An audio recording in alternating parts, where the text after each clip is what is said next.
കനത്ത മഴയെയും കുത്തിയൊലിച്ചു വരുന്ന ഗംഗാവലി പുഴയെയും വെല്ലുവിളിച്ചാണ് രക്ഷാദൗത്യം പുരോഗമിക്കുന്നത്. അർജുനെ കണ്ടെത്താൻ സാധ്യമായതെല്ലാം ചെയ്യുകയാണ് സംവിധാനങ്ങൾ. മണിക്കൂറിൽ 13 കിലോമീറ്റർ വേഗത്തിൽ ഒഴുകി വരുന്ന ഗംഗാവലിയിൽ ഈശ്വർ മാൽപെ സ്വന്തം ജീവൻ പണയം വെച്ച് തെരച്ചിൽ നടത്തിയിട്ടും ശുഭസൂചനകൾ ഒന്നും ലഭിച്ചിട്ടില്ല. ആഴത്തിലേക്കുള്ള തെരച്ചിലിന് ഇനി എന്താണ് സാധ്യതകളെന്ന ചോദ്യവും ഉയരുന്നുണ്ട്. ഷിരൂരിൽ നിന്ന് അരുൺ പൂപ്പാറമ്പ ശ്രീകാന്ത് വിവരങ്ങൾ നൽകും. അരുൺ, ഇന്നിപ്പോൾ തെരച്ചിലിൽ ചില ഉദ്യമങ്ങൾ, ചില നീക്കങ്ങൾ ഉണ്ടായി എന്നതൊഴിച്ചാൽ നമ്മൾ കഴിഞ്ഞ ദിവസങ്ങളിലൊക്കെ പറഞ്ഞതുപോലെ നിരാശ തന്നെയാണ്. നാളെയും ഈ മുങ്ങൽ വിദഗ്ധർ അവിടെ ഉണ്ടാകുമോ? അവരുടെ സുരക്ഷ ഒരു പ്രശ്നമാണ്. ഇപ്പോൾ വിദഗ്ധരൊക്കെ പറയുന്നത് ഇത്രയും വെള്ളത്തിലേക്ക് ഒരാൾ പോകുന്നത് അതീവ ദുഷ്കരമാണ്, റിസ്ക്കാണ്. അപ്പോൾ അത്തരമൊരു തെരച്ചിലിന് അനുമതി കൊടുക്കുന്നത് എങ്ങനെയാണ് എന്നൊക്കെയുള്ള ചോദ്യം ഉയരുന്നുണ്ട്. അപ്പോൾ നാളെ എന്തായിരിക്കും പ്ലാൻ?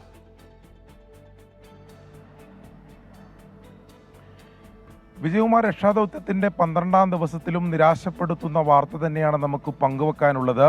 കരയിൽ നിന്നും ഗംഗാവലി പുഴയുടെ കരയിൽ നിന്നും 132 മീറ്റർ അകലെയുള്ള ആ വലിയ മൺകൂനക്ക് സമീപം 4ാമത്തെ ഒരു പോയിന്റ് നമ്മൾ കൃത്യമായി അവിടെ ലോറിയുടെ സാന്നിധ്യമുണ്ടെന്ന് സ്ഥിരീകരിച്ചിരുന്നു. അതിൻ്റെ ആ നിർണായകമായിട്ടുള്ള തെരച്ചിൽ നടപടികളാണ് ഇന്ന് നടന്നത്. ഒരു ഘട്ടത്തിൽ പ്രതികൂലമായിട്ടുള്ള കാലാവസ്ഥയിൽ നേവി സംഘത്തിന് പോലും ഈ ഗംഗാവലി പുഴയുടെ അടിത്തട്ടിലെത്തി പരിശോധിക്കാൻ കഴിയാത്ത സാഹചര്യമുണ്ടായിരുന്നു. കഴിഞ്ഞ ദിവസങ്ങളിലെല്ലാം നമുക്ക് ഈ ലോറിയുടെ സാന്നിധ്യം ആ മേഖലയിൽ സ്ഥിരീകരിച്ചിട്ട് പോലും നമുക്ക് ഈ അടിയൊഴുക്ക്, ശക്തമായ അടിയൊഴുക്ക് കാരണം നേവി സംഘത്തിന് തെരച്ചിൽ നടത്താൻ സാധിച്ചിരുന്നില്ല. എന്നാൽ ഇന്ന് ഈ ഈശ്വർ മാൽപെ എന്ന് പറയുന്ന ഈ മുങ്ങൽ വിദഗ്ധൻ, കർണാടകയിൽ തന്നെ പ്രമുഖനായിട്ടുള്ള മുങ്ങൽ വിദഗ്ധൻ ഈ ഷിരൂരിലെത്തുന്നു. അവരുടെ 8 അംഗ സംഘം വളരെ ധൈര്യപൂർവ്വം ജില്ലാ ഭരണകൂടത്തോട് ആ ദൗത്യം ഏറ്റെടുക്കാമെന്ന് അവർ ആവശ്യപ്പെടുകയും ചെയ്യുന്നു.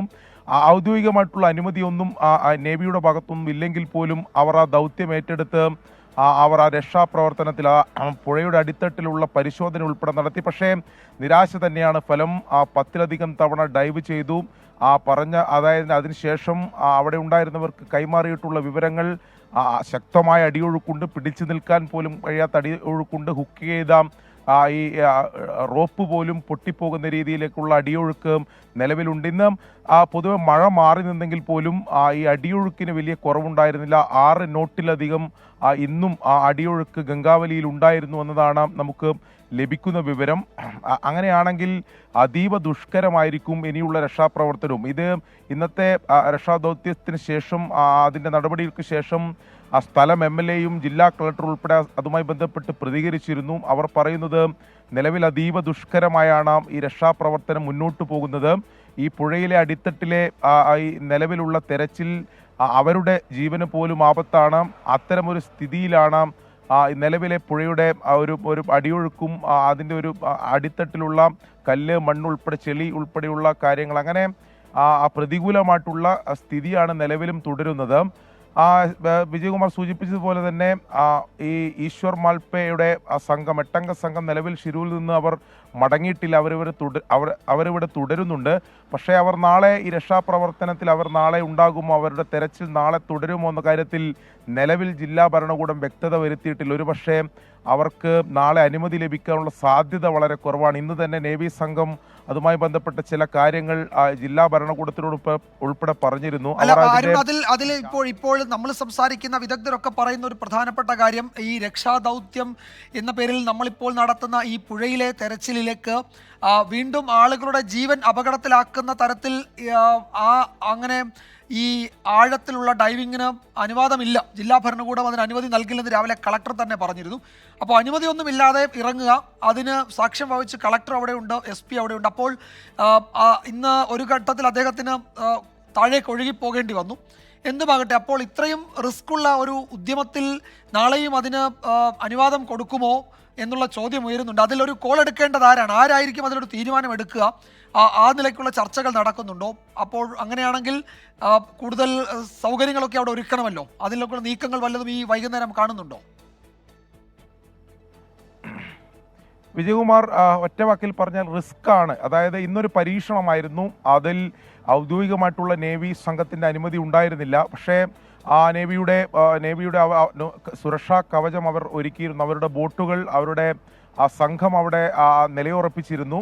ജില്ലാ ഭരണകൂടത്തിന്റെ ഭാഗമായിട്ടുള്ള പ്രതിനിധികൾ ഈ രക്ഷാദൗത്യം നടക്കുന്ന സമയത്ത് അവിടെ ഉണ്ടായിരുന്നു. ജില്ലാ പോലീസ് മേധാവിയുടെ നേതൃത്വത്തിലുള്ള സംഘം അവിടെ ഉണ്ടായിരുന്നു. അവരൊക്കെ ഇതൊരു പരീക്ഷണമാണ്, അദ്ദേഹം ധൈര്യപൂർവ്വം അത് ഏറ്റെടുത്തപ്പോൾ അതിന് ആ രീതിയിൽ അനുമതി നൽകി എന്നതിനപ്പുറത്തേക്ക് ഇനിയിപ്പോൾ നാളെ എത്തുമ്പോൾ ഇപ്പോൾ വിദഗ്ധ അഭിപ്രായം ഉൾപ്പെടെ ഇതിൽ പുറത്തു വരുന്നുണ്ട്.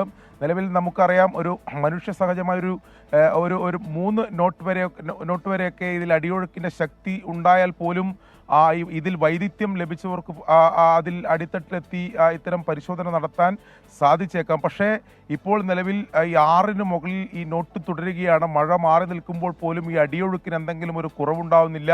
അതോടൊപ്പം തന്നെ ഈ പുഴയുടെ അടിയിൽ മണ്ണിടിച്ചിലിനെ തുടർന്നുണ്ടായിട്ടുള്ള വലിയ ഈ കല്ലും അത് ഈ രക്ഷാപ്രവർത്തനത്തിന് ശേഷം, ഈ തെരച്ചിലിന് ശേഷം അവർ തന്നെ, ഈ സംഘം തന്നെ വ്യക്തമാക്കിയതാണ്.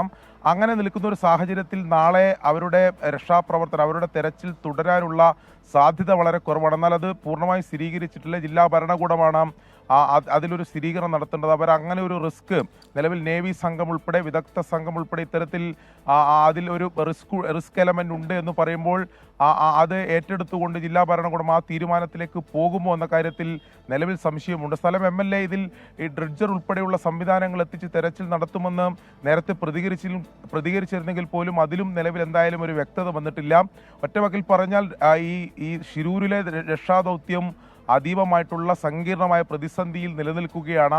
ഇനി അടുത്ത സ്റ്റെപ്പ് എന്താണ് എന്ന കാര്യത്തിൽ നിലവിലൊരു ക്ലാരിറ്റി ഇല്ലാതെ ആവുന്നു എന്നതാണ് നമ്മളെ ദൗർഭാഗ്യകരവും സങ്കടപ്പെടുത്തുന്ന കാഴ്ച. ഇത് 12ാം ദിനത്തിലും നമ്മൾക്കത് ആ വിവരങ്ങൾ തന്നെയാണ് പങ്കുവെക്കാനുള്ളത്. ഒരുപക്ഷെ നാളെ എന്തെങ്കിലും കൂടുതൽ സംവിധാനങ്ങൾ എത്തിക്കുമോ എന്ന കാര്യത്തിൽ അല്പസമയത്തിനകം നമുക്ക് ശരി.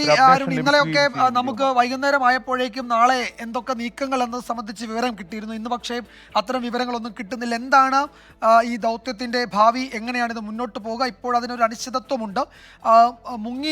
പുഴയിൽ മുങ്ങിയിട്ടും ഒന്നും കണ്ടെത്താൻ കഴിഞ്ഞില്ല. നേരത്തെ സിഗ്നൽ ലഭിച്ച ഭാഗത്തൊക്കെ വലിയ തോതിൽ മണ്ണും പാറയും കല്ലും മരങ്ങളും ഒക്കെ വന്ന് അടിഞ്ഞിട്ടുണ്ട്. അതിനടിയിലാണ് ഈ വാഹനമെങ്കിൽ അതെങ്ങനെ കണ്ടെത്തും, എങ്ങനെ ഡ്രഡ്ജ് ചെയ്യും എന്നൊക്കെയുള്ള ചോദ്യങ്ങളുണ്ട്. അപ്പോൾ നാളെയും ഇതേ കണ്ടീഷനിൽ എങ്ങനെ ഒരാളെ ആഴത്തിലേക്ക് ഇറക്കി വിടും, അതിന് നിയമപരിരക്ഷയുണ്ടോ എന്നതുപോലുമുള്ള ചോദ്യം ഉയരുന്നുണ്ട്. അപ്പോൾ പ്രതിസന്ധിയുണ്ട്, അനിശ്ചിതാവസ്ഥയുണ്ട്. അത് ജില്ലാ ഭരണകൂടം അത് വിശദീകരിക്കട്ടെ.